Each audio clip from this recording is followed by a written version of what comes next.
Lo primero que quería hacer era preguntaros algo, ¿vale? Si yo os digo que me digáis palabras que os trae a la mente la política hoy, ¿qué palabras serían?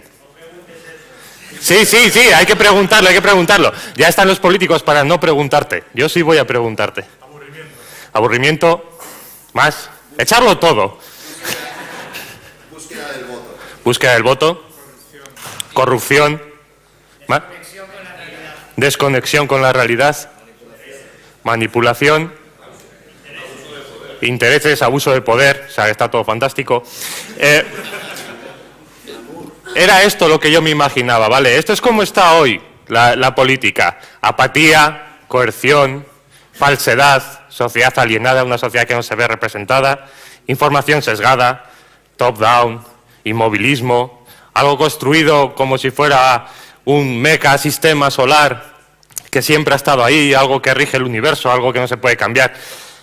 Yo creo que es uno de los grandes problemas de la política hoy en día es que la gente piensa que al igual que Moisés bajó de la montaña con el decálogo escrito en mármol, hay mucha gente que piensa que el sistema político es exactamente igual. Es decir, el sistema político ha sido diseñado de una determinada manera por no sé quién, alguien muy poderoso, y eso sigue así de por vida, ¿vale? Y quería hacer un pequeño viaje hacia atrás en el tiempo para que veáis que no sé si ha habido mejores épocas o peores, pero desde luego ha habido épocas distintas. Es decir, el sistema político no ha sido siempre igual. El sistema político ha sido muy distinto en ciertas ocasiones. En concreto, el sistema político ateniense y el de la Grecia clásica era un sistema muy curioso y que la gente no suele conocer. Y es que tú en la Grecia clásica, si eras un ciudadano, y eso llevaba asociado varias cosas, como que seas hombre, que tengas recursos, que no sé qué y no sé cuál, pero si eras un ciudadano, estabas en un ciclo de interacción con la política. A ti se te pedía que cada cierto tiempo tú ocupases un puesto público. Después, pasado ese tiempo, tú eras un ciudadano. Y después, pasado otro tiempo, volvías a ser un funcionario público, de uno u otro nivel. ¿Alguien de aquí se imagina que hoy en día alguien sea, no sé, inspector de Hacienda hoy y mañana ciudadano y al día siguiente sea funcionario de tesorería y al día siguiente representante o concejal en su ayuntamiento? No, eso ha desaparecido, ¿vale? No hay una implicación ya real de la ciudadanía con la política a nivel fáctico, es decir, a nivel de que yo sea un funcionario, ¿vale? Eso ha desaparecido. ¿Alguien sabe qué es esto? No, imagino que no, porque no se ve gran cosa. Esto es un sistema muy curioso y que la verdad es que me parece curioso la época en la que se realizó, la intención y me parece un ejemplo de hacking clarísimo. Esto es una piedra de mármol que en su día tenía altura como más o menos como yo, bastante más ancho, por increíble que parezca, y que servía para determinar los jurados de ciertos juicios. Estos huequitos que veis aquí corresponden a una cosa que los griegos tenían, que eran tribus y demes, que era una especie de agrupación, imaginaros una serie de barrios, ¿no? Dentro de una polis, una serie de barrios. Entonces, cada una de las columnas era un deme y cada persona que pertenecía a él venía aquí y metía una fichita con su nombre. ¿Vale? Venía otra persona, venía Sergio y metía otra. Venía Xavi y metía otra. Y cada uno así con cada uno de los demes. Al lado de esta piedra había una especie de tubo muy largo, con un embudo en la parte de arriba. Entonces, había una serie de bolas de diferentes colores, negras y blancas, que se introducían de manera aleatoria por ese embudo. Cuando se quería elegir a un jurado, los atenienses estaban tan preocupados por la corrupción que querían un sistema aleatorio. Y como no tenían una clase random, lo que necesitaban era algo como esto, que generase un sistema de jurado aleatorio, independiente y que se asegurase que no tenían ningún tipo de injerencia. Metían las bolas, abrían un grifito que tenían aquí abajo y iban juzgando por filas. Las columnas eran los demes, las filas eran las bolas que iban saliendo. Si la bola era negra, la fila se desechaba. Nadie de esa fila pertenecía ya al jurado. Si la bola era blanca, esas personas pasaban a ser el jurado. ¿De acuerdo? Y así con diferentes sistemas. Que es un sistema que tampoco hoy en día, eso ha desaparecido, no tenemos ningún tipo de seguridad aleatoria, por decirlo de alguna manera, de que nuestros representantes no van a tener injerencias, porque hay una serie de mecanismos, ¿no?, para construir todas las instancias públicas. Esto es otra cosa muy curiosa que tenían los griegos y que se llama ostraca. ¿Vale? ¿Alguien sabe qué es el ostracismo? ¿Sí? Dime, Vali. Exacto. Exacto. El ostracismo era un sistema que tenían los griegos muy interesante, que tampoco está en el sistema democrático actual, que básicamente permitía que si tú eras peligroso, y todos estábamos de acuerdo en que tú eras peligroso, te podíamos echar del pueblo durante 10 años. ¿Vale? Yo no es por sacar o meter el dedo en la llaga, pero no sé si os recordáis que cuando aquí hubo el tema de la guerra de Irak, lo máximo que pudo hacer la gente es salir a las calles a manifestarse. No había reacciones, no había mecanismos de reacción directa contra algo. Es decir, si todos estábamos de acuerdo en que eso no debía ocurrir, tú no tenías mecanismos de reacción directa contra eso en un periodo razonable. Lo único que podías hacer era manifestarte y esperar que eso sirviese para algo. Y estos dos ejemplos solo los quería utilizar para ver que ha habido mecanismos democráticos históricamente que se han utilizado y que en algún punto determinado han dejado de funcionar. ¿Vale?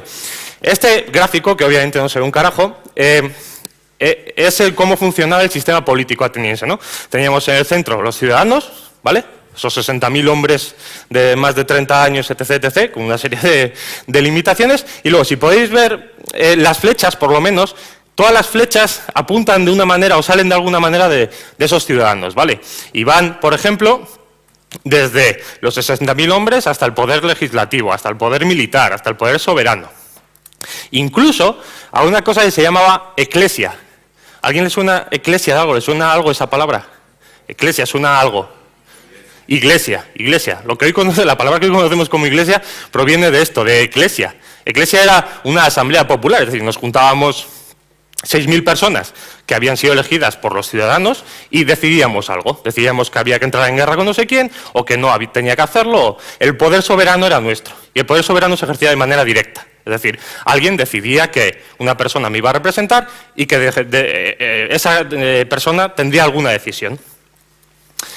Esta eclesia pues, estaba formada por 60.000 ciudadanos e inicialmente se reunía una vez al mes. Poco a poco eso se fue cambiando hasta reunirse una vez a la semana. El problema de ese sistema, que al principio parecía así como muy bueno, es que por temas de recursos la gente dejaba de existir. Es decir, la gente pobre o la gente con menos recursos no podía permitirse dejar sus trabajos e ir a participar en la iglesia cada semana. Sin embargo, los griegos seguían pensando que era algo realmente importante y, de hecho, había una serie de personas que se llamaban escitas, unos esclavos, una facción de esclavos que se llamaban escitas, que cuando tú no ibas a la iglesia, cogían unas cuerdas teñidas de naranja e iban por las calles buscando esas personas que han ido a la iglesia. ¿Dónde están hoy? ¿Qué están haciendo? ¿No? Y de hecho, les explicaban muy tranquilamente cómo debían participar de la política, ¿no? Ahí está la escita y nosotros disfrutando con lo que era la política. Eso fue hace mucho tiempo ya.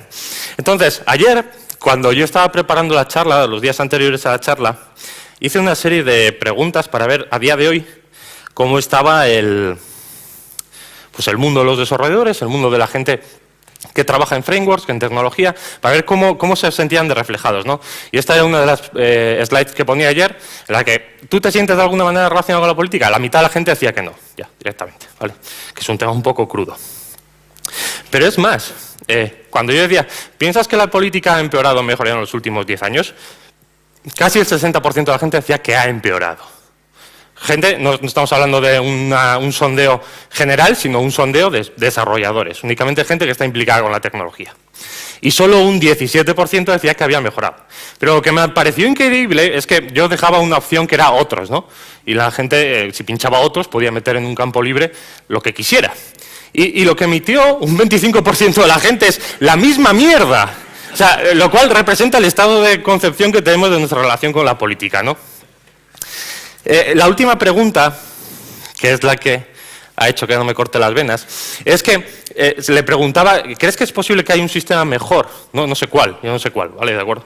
Yo no tengo ni idea de cómo conseguirlo de manera práctica, punto por punto, pero aunque no lo sepas punto por punto, ¿crees que hay uno mejor? Todo el mundo, prácticamente todo el mundo cree que hay algo mejor, ¿de acuerdo? 9 de cada 10 personas. Entonces, si cogemos todo lo que creemos que es hoy la política, todos los conceptos negativos que han salido aquí, de hecho no ha salido ni un solo positivo, y los transformamos, es decir, y encontramos justo el reverso de esas palabras y de esas definiciones, encontramos términos como estos: pasión, libertad, verdad, lucha contra la alienación, libre acceso a la información, accesibilidad, preocupación responsable, hablamos antes de responsabilidad, preocupación responsable por lo que tienes que hacer. Estas palabras, coma por coma, son lo que alguien ha definido como ética hacker, ¿vale? Pekka Himanen, que es un danés que ha hecho un estudio sobre la ética hacker y qué es lo común a todas las personas que trabajamos con software libre, que colaboramos, que hacemos proyectos, ha decidido que esa lista era la que mejor define cómo suceden las relaciones en los proyectos open source y en general en el mundo hacker, ¿no? Y es curioso que justo ellas son el anverso de lo que veíamos que está mal de la política, ¿no? Entonces, hemos visto que por un lado la política está mal, hemos visto que por otro lado los hackers o la comunidad hacker es justo el antónimo de eso que está mal. Y encima tenemos la experiencia de que como hackers hemos desarrollado en un montón de ámbitos distintos soluciones para diferentes problemas. Lo hemos hecho en el mundo hardware y en el mundo software. Lo hemos hecho en el mundo hardware todavía hace más recientemente con los Zeppelines. Lo hemos hecho incluso con productos que son el epítome del capitalismo, como por ejemplo IKEA. Hay un blog que se llama IKEA Hacker, la gente coge los muebles, el mueble que todo el mundo tiene en su casa, toda la balda esta que no sé cómo se llama, lo coge y lo transforma y hace otra cosa nueva. Incluso hay un blog que por favor os pido que veáis porque es algo muy curioso, se llama fancyfastfood.com. Vale, este blog va de cómo una persona quiere desestructurar, por decirlo de alguna manera, aunque no hablamos en el término que lo dice Adrià, pero separar, por decirlo de alguna manera, la calidad de la comida del aspecto de la comida, demostrar que es posible transformar lo que comemos y cómo nos lo dan en algo diferente. Y entre sus muchas entradas va publicando posts y tal. Podéis ver cómo, por ejemplo, transforma esto, que es un taco del taco, una franquicia de comida rápida, a través de ciertos procesos en un producto de alta cocina. ¿Vale? Esto, ¿qué es lo que quiere decir? Que hemos hecho durante mucho tiempo, hemos estado en muchos diferentes estadios transformando y hackeando diferentes espacios de la sociedad, ¿no? Sin embargo, esta conferencia ha sido como una especie de montaña rusa, ¿no? Iba, por un momento me ponía muy triste y luego, mira, pues todavía hay esperanza, y luego otra vez hasta el fondo, ¿no? Cuando terminé de ver hacer este recopilatorio de diferentes aspectos del hacking, me fui a SourceForge, ¿vale? No es tan cool como GitHub, pero todavía tiene muchos repositorios. Y busqué, vamos a ver cuántos reproductores de vídeo, ¿no? O sea, entre la comunidad de open source, ¿cuántas cosas hemos hecho relacionadas con vídeo? Y joder, 5.255 proyectos que de una u otra manera tienen que ver con reproducir vídeo. Y dije, bueno, vale, todo el porno de internet hay que verlo de alguna manera. Pero, luego busqué calculadora, ¿vale? Y encontré 822 proyectos open source relacionados de una u otra manera con calculadoras. Pero es que luego busqué Star Trek y había 41 proyectos relacionados de una u otra manera con Star Trek. Al final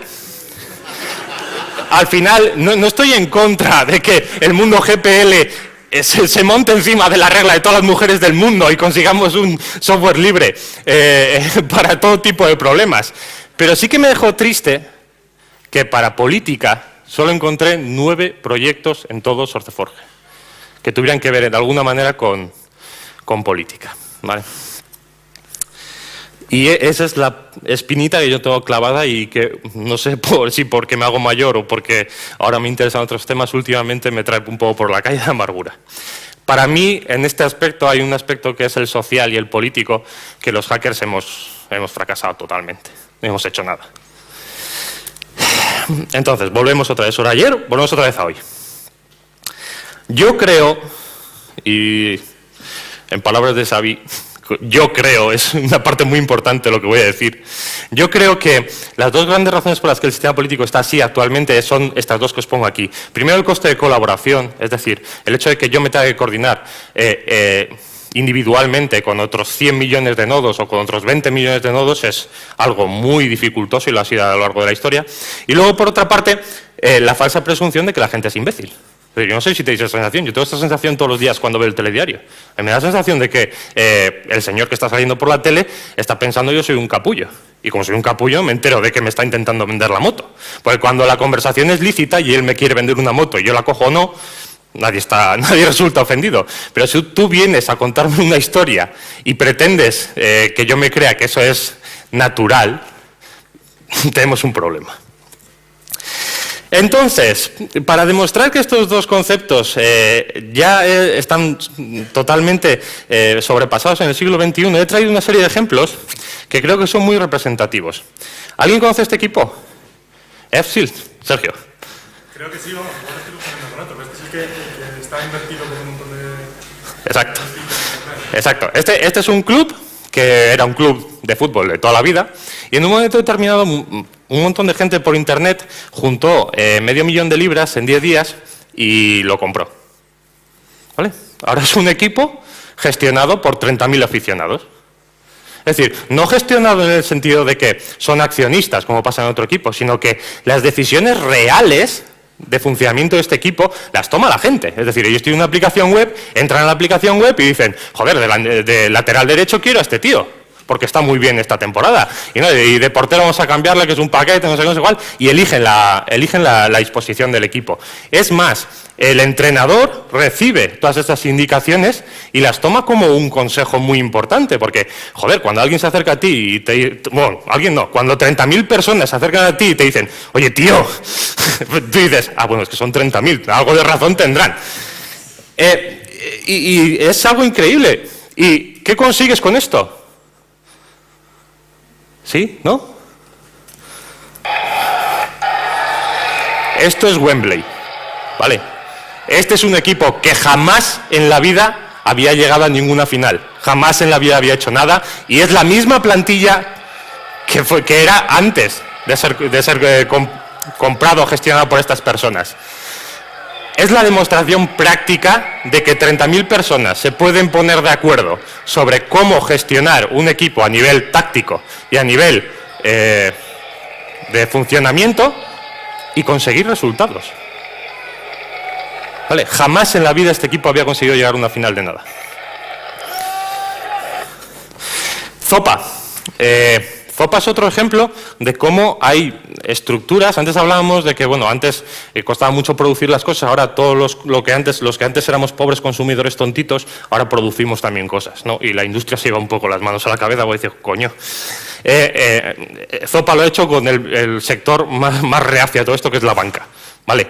Zopa es un sitio en el que tú puedes prestar dinero a otra gente, sin intermediación de bancos con tasas fuera de lo normal. Directamente tú le prestas el dinero a otra persona a la tasa que conviene, es una especie de eBay, y esos préstamos se articulan a través de Zopa. Y por último, como ejemplo, como otro de los ejemplos, quería traer este pueblecito del Reino Unido, se llama Poulton, que ha tenido una cosa muy curiosa. Y es que en las últimas actividades presupuestarias del pueblo tenían 20.000 libras y dijeron, oye, ¿por qué no decimos al pueblo qué quiere que hagamos con su dinero? ¿No? Algo súper innovador que nadie suele hacer. Es preguntarle a la gente que trae el dinero qué quiere hacer con ello, ¿no? Y es curioso que la manera de participar era muy sencilla. La gente del pueblo que tenía ideas subía al escenario y decía, hola, me llamo Peter y quiero hacer un club de ferrocarril, de maquetas de ferrocarril. O hola, me llamo Ana y quiero mejorar el cementerio porque está todo estropeado. Hola, me llamo Tomás y quiero formar un club de ajedrez. Y todas las personas tenían oportunidad de plantear el destino que ellos querían para esas 20.000 libras, de una manera muy sencilla. Quitando el último caso, hay un denominador común en muchos de estos proyectos y es que la tecnología actúa como facilitador.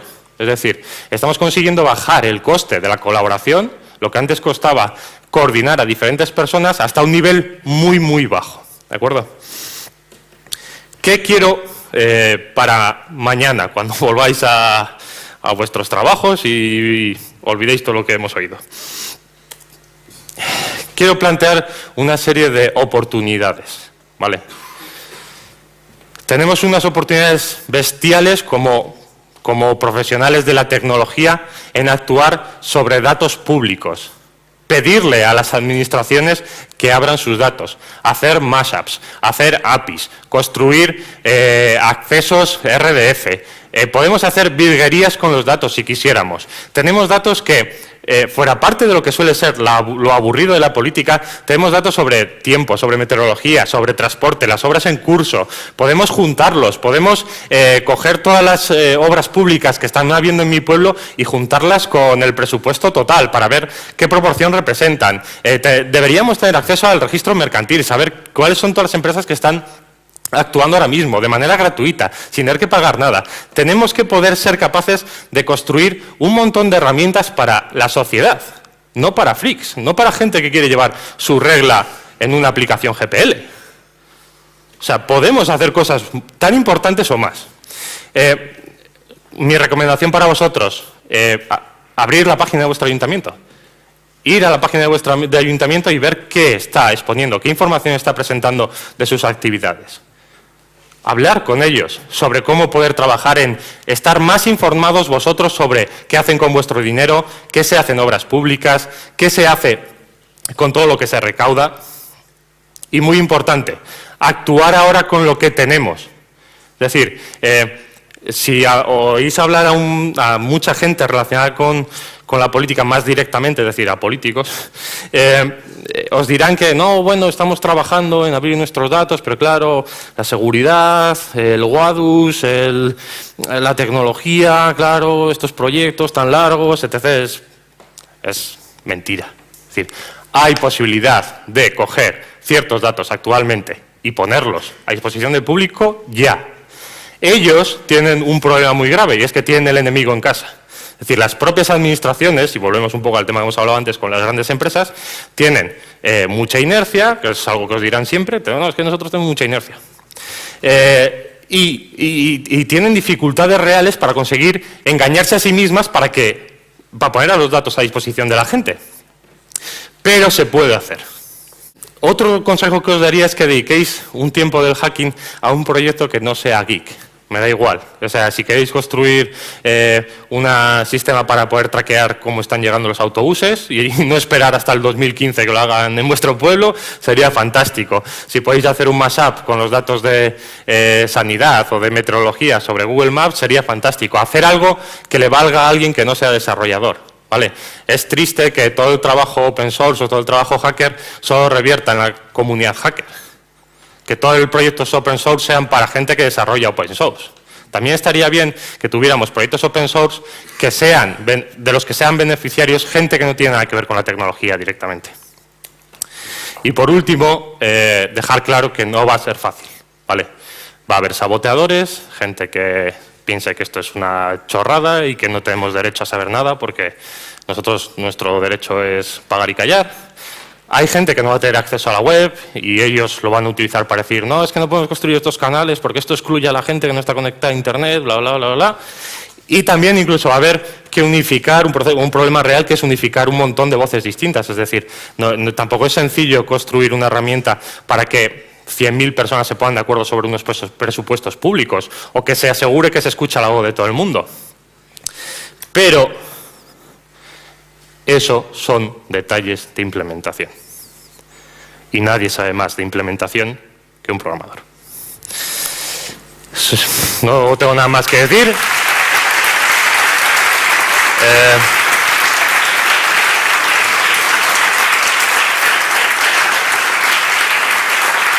Gracias.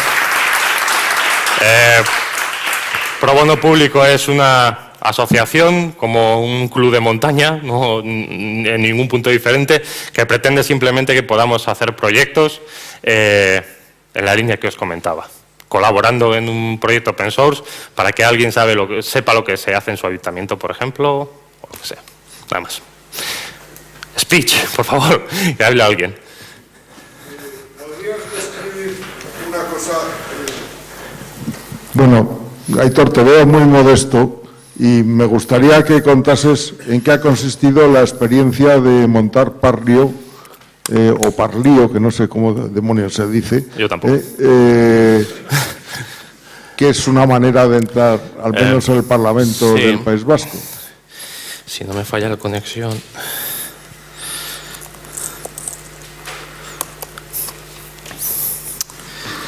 Ok, pasa que... A ver si puedo... Vamos a ver. Bueno, lo que hemos hecho con Parlio es intentar coger la madeja, que es las instituciones públicas, en concreto, por ejemplo, el Parlamento del País Vasco, y desenlazarla. Es decir, todas estas cosas que están haciendo ellos días a días y nosotros no sabemos qué coño hacen, ponerlas claritas, ¿vale? De una manera un poco, no sé si llamarla agresiva o ilícita, y es que como ellos no daban ninguna manera de acceder a esos datos, pues hemos hecho un parser que hace un scrapping de la página web del Parlamento Vasco, nos hemos chupado toda la información, posiblemente incumpliendo varias leyes de copyright, y las hemos puesto en parlio.org. A través de ese proceso de scrapping hemos conseguido, por ejemplo, pues saber el Partido Aralar, pues en este caso, por ejemplo, qué es lo que le interesa. Vemos que están ahí trabajando sobre actuación política del gobierno vasco, prestación de desempleo, trabajadores de Colombia y las mujeres de Colombia, sobre los programas consensuados, etcétera, etcétera, etcétera. Podemos ver de una persona, de uno de los parlamentarios, cuál es su evolución. Este señor ha tenido una actividad más o menos baja o de poca intensidad en torno al verano, como todo el mundo querría descansar, y según ha venido pues octubre, pues ha empezado a presentar, pues por ejemplo, 5 iniciativas, una intervención, o sea, participa activamente en el Parlamento. También podemos ver que si estamos interesados, por ejemplo, en cultura y deporte, lo último que se ha tratado en el Parlamento Vasco, pues es, por ejemplo, las prioridades de actuación. Y si vamos a las prioridades de actuación, podemos ver cuál es su evolución. Ahora mismo está presentada la iniciativa, pero no se ha hecho nada todavía. Y puedo mantenerme alerta de lo que se está haciendo en una determinada categoría, porque cada categoría tiene su propia RSS. No es ni ciencia ficción, es muy sencillito. Este proyecto se hizo en 48 horas en la Rice Rumble de este año y no es tecnología espacial. Es decir, todos los que estáis aquí podríais haberlo hecho, ¿vale? Pero marca una separación importante, que es lo que hablamos antes de los medios de producción. Esto consigue que alguien que no es un puto friki sepa que se habla de cultura en el Parlamento. Si vas ahora a la página web del Parlamento Vasco, sería incapaz, porque está oculto realmente bajo una miríada de artefactos de navegación y desarrollo horrible y una arquitectura de información inexistente. Nosotros hemos conseguido, o creo que hemos conseguido, facilitar en cierto grado eso, ¿vale? Y proyectos como este son los que me gustaría, primero, ayudar a desarrollar, colaborar, acoger dentro de pro bono público, difundir y crear, al fin y al cabo. Es decir, conseguir que lo que hacemos tenga alguna repercusión más allá de la aplicación del servidor de aplicaciones que utilicemos. Sin más. Podéis entrar a verlo, es parlio.org, y bueno, está traducido a 3 idiomas por ahora en el interface, y la idea es ir agregando a través de scrapping hasta que nos den otras vías, nuevos parlamentos y más información. Sergio. Sí. Hello. Quería mencionar que en Estados Unidos hay una fundación que se llama Sunlight Foundation. Seguro la conoces. Sí. Y da buenos ejemplos del tipo de proyectos que se pueden fundar. Sí. Sunlight es una gran asociación filantrópica, de hecho tiene un presupuesto de unos, si me equivoco, 4 o 5 millones anuales, y tiene un proyecto muy interesante, se llama Open Congress, que básicamente es lo que nosotros hemos hecho a muy pequeña escala con Parlio, pero aplicado al Congreso de los Estados Unidos, si me equivoco.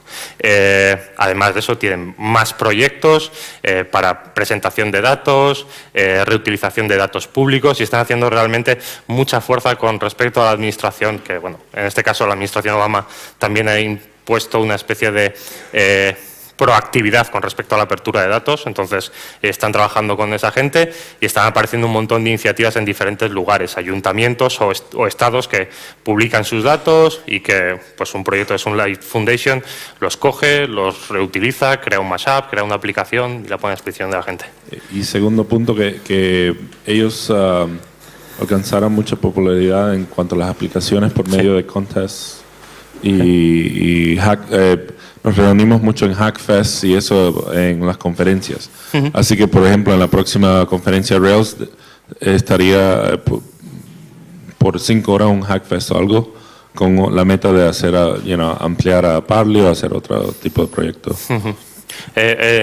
Es curioso, pero hay dos sitios, dos lugares que han sido bastante innovadores en este sentido en el mundo, que son Estados Unidos, desde el cambio de administración, y Reino Unido. Reino Unido tiene una sociedad también muy conocida, que se llama mysociety.org, que ha creado Public Whip, que ha creado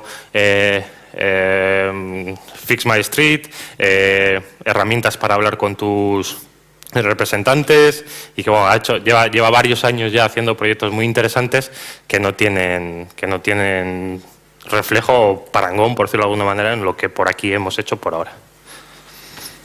Sí, no sé si se me oye, sí. A mí me gusta mucho esto del Open Data. Me parece que la Administración tiene la obligación de darnos esos datos, nosotros la de exigirla y cuando los tengamos usarlos. Es decir, la Asociación de Pro Bono Público me mola. La forma en que proponéis cómo se puede llegar a eso, no es que no me guste, pero me provoca sentimientos encontrados y te lo transmito. Mi idea. Vosotros decís que eso lo vamos a conseguir usando lo que ya hay, para demostrar que existe una demanda y un interés. A mí eso me parece que tiene sentido, pero por otro lado, vosotros habéis hecho esto de Parlio básicamente porque el Parlamento Vasco ha hecho una web que yo no la he usado, pero por lo que dices, eso no hay Dios que lo use, sí, y vosotros la habéis arreglado, ¿no? Entonces, a mí, por un lado, es decir, me cabrea, o sea, primero lo pagamos y luego lo hacemos. Sí, o sea, somos un poco gilipollas, ¿no? Sí, comparto el sentimiento de gilipollas. Sí, es triste, es muy triste, yo no puedo calificarlo de otra manera. Sí, no, la web del Parlamento Vasco es algo totalmente marginal, pero si entráis a los portales desarrollados para los diferentes ministerios, es casi la misma sensación. Algo muy, muy grande que hace pocas cosas y bastante mal. Entonces, por dos partes. Primero, sí que creo que hay una obligación y un interés que debe existir, que es, vamos a hacer algo ya, no en el 2015, no en el 2020, vamos a hacerlo ya, como sea, y ese no es suficiente, ¿vale? Ese no es la meta, ni esa es la manera de llegar a ello, ni nada parecido. Sin embargo, es la única manera de que en un periodo relativamente corto tengamos algo. ¿Por qué? Porque esas webs que no funcionan y que pagamos todos y que nos llevamos 700.000 euros para esto, vaya.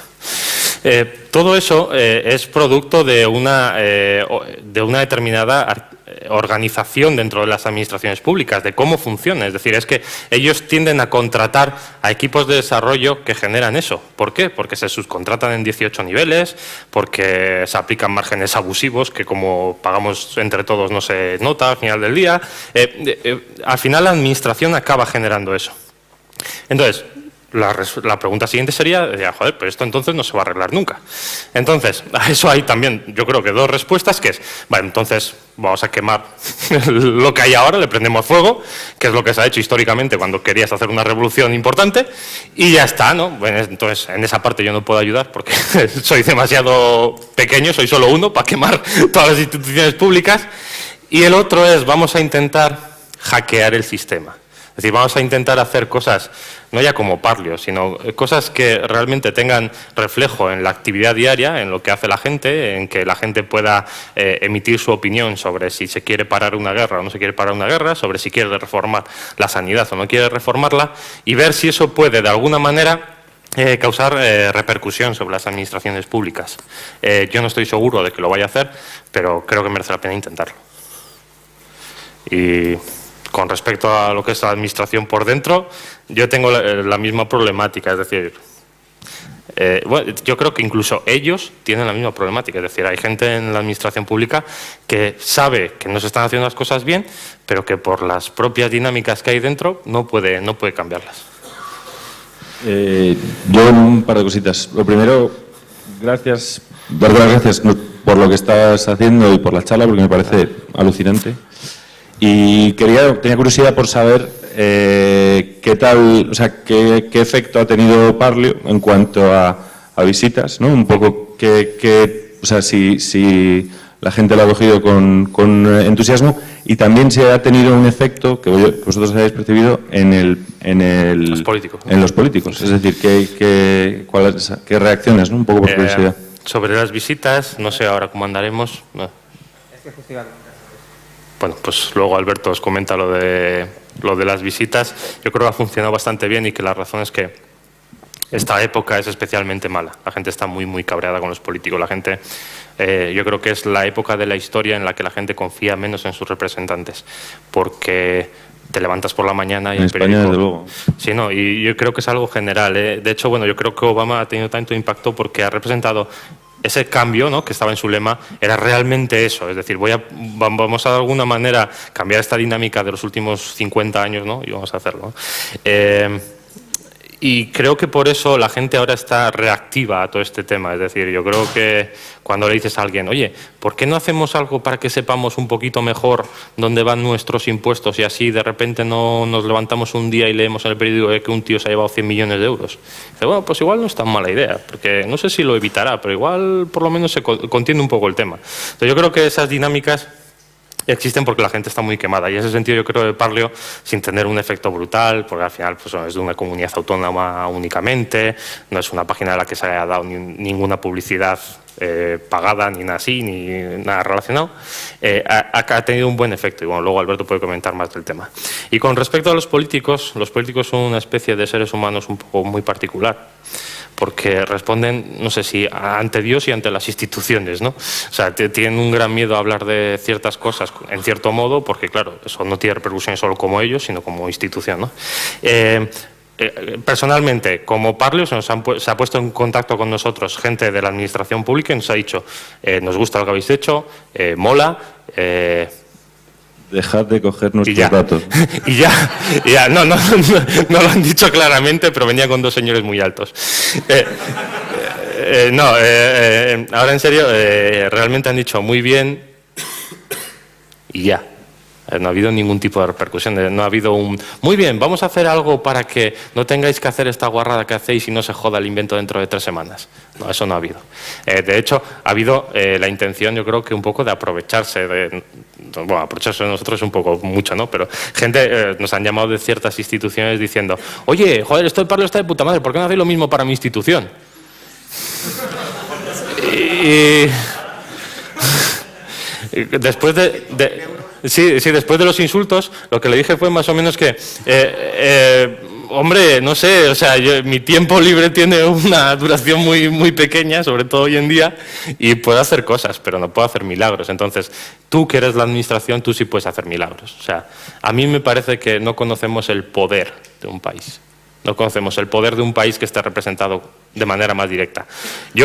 Una de las cosas que más me llamó... Bueno, hay una película que se llama usnow.com, usnow.com, que deberíais ver, de donde he extraído el ejemplo del equipo de fútbol. Y es que vosotros sois capaces de imaginaros un país que sienta lo mismo que sintieron las personas que eligieron la alineación que ganó en Wembley.